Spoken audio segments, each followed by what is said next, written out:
Guys, இன்னைக்கு school போகும்போது நான் ஒரு வித்தியாசமான போஸ்டரை பார்த்தேன்.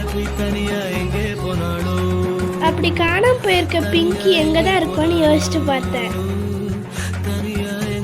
அப்புறமா தான் எனக்கு புரிஞ்சது. பறவையா பறக்குறோம், காத்துல மதக்குறோம், போற வழியில பூவா சிரிக்கிறோம்.